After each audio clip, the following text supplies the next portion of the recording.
নমস্কাৰ আপোনালোকে চাই আছে ক্ৰিকেট গুৰু আছাম ইউটিউব চেনেল। আপোনালোকে নিশ্চিতভাৱে IPL 2024 অকশ্যনৰ আগত ৰাজস্থান ৰয়েলছ আৰু CSKৰ মাজত ট্ৰেড হ'ব বুলি শুনা পাইছে।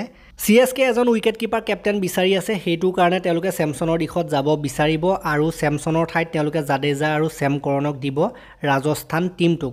ৰাজস্থান ৰয়েলছৰ পৰা যদি চেমছন গুচি যায় CSK লৈ, তেতিয়া ৰাজস্থান ৰয়েলছৰ অধিনায়কত্ব কোনে কৰিব? এইটো এটা বৃহৎ প্ৰশ্ন।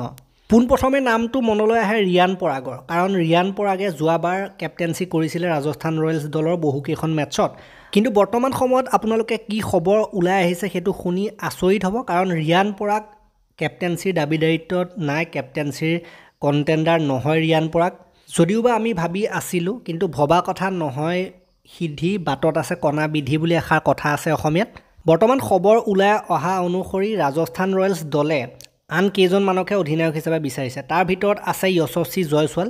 য়শস্বী জয়ছোৱাল এনেকুৱা এটা টেলেণ্ট যাক নেকি ৰাজস্থান ৰয়েলছ টিমটোৱে প্ৰথমৰ পৰাই খেলাই আহিছে, প্ৰথমৰ পৰাই অগ্ৰাধিকাৰ দি আহিছে আৰু তেওঁ ইণ্ডিয়াৰ মেইন টিমত নোসোমোৱাৰ পৰা ৰাজস্থান ৰয়েলছ টিমটোতে আছে, খেলি আছে।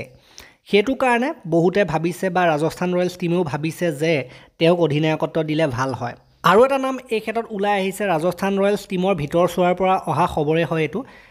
সেই খবৰটোত এনেকৈ ওলাইছে যে ধ্ৰুৱ জুৰেলেও পাব পাৰে অধিনায়কত্ব, কাৰণ ধ্ৰুৱ জুৰেলো এনেকুৱা এজন প্লেয়াৰ যাক নেকি ৰাজস্থান ৰয়েলছে আগবঢ়াই নিছে আৰু বিশেষকৈ তেওঁ হৈছে এজন উইকেট কিপাৰ বেটাৰ। সেইটো আটাইতকৈ ডাঙৰ প্লাছ পইণ্ট হয় ধ্ৰুৱ জুৰেলৰ কাৰণে, কাৰণ ধ্ৰুৱ জুৰেল হ'ল এজন উইকেট কিপাৰ বেটাৰ আৰু উইকেট কিপাৰ এজন কেপ্টেইন যদি হয় তেতিয়া চেমছনক ৰিপ্লেচ কৰিবলৈ ভাল হ'ব তেওঁলোকৰ কাৰণে। আৰু এজন উইকেট কিপাৰ কেপ্টেইন যেতিয়া হয় তেতিয়া ষ্টাম্পৰ পাছফালৰ পৰা গোটেই খেলখন ভালদৰে চলাবলৈ সুবিধাজনক হয়।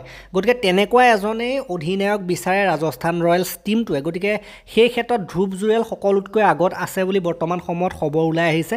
কিছুমানৰ কাৰণে এইটো অলপ বিশ্বাস কৰিবলৈ টান হ'ব পাৰে, কিন্তু এইখিনি হৈছে ৰাজস্থান ৰয়েলছৰ ভিতৰ চোৱাৰ পৰা অহা খবৰ আৰু এইখিনি খবৰ প্ৰকাশ পাইছে বিভিন্ন সংবাদ মাধ্যমতো। চ' এইটো এটা খবৰ টাইমছ অফ ইণ্ডিয়াত প্ৰকাশ পোৱা খবৰ এটা মই আপোনালোকক দেখুৱাব বিচাৰিছোঁ, য'ত নেকি কোৱা হৈছে যে ধ্ৰুৱ জুৰেল আগত থাকিব য়শস্বী জয়ছোৱালতকৈ, আৰু ইয়াত ৰিয়ান পৰাগৰ কিন্তু নাম উল্লেখ নাই। ৰাজস্থান ৰয়েলছৰ এই দুজনৰ ভিতৰতে কোনোবা এজন কেপ্টেইন হ'ব বুলি ইয়াত কোৱা হৈছে।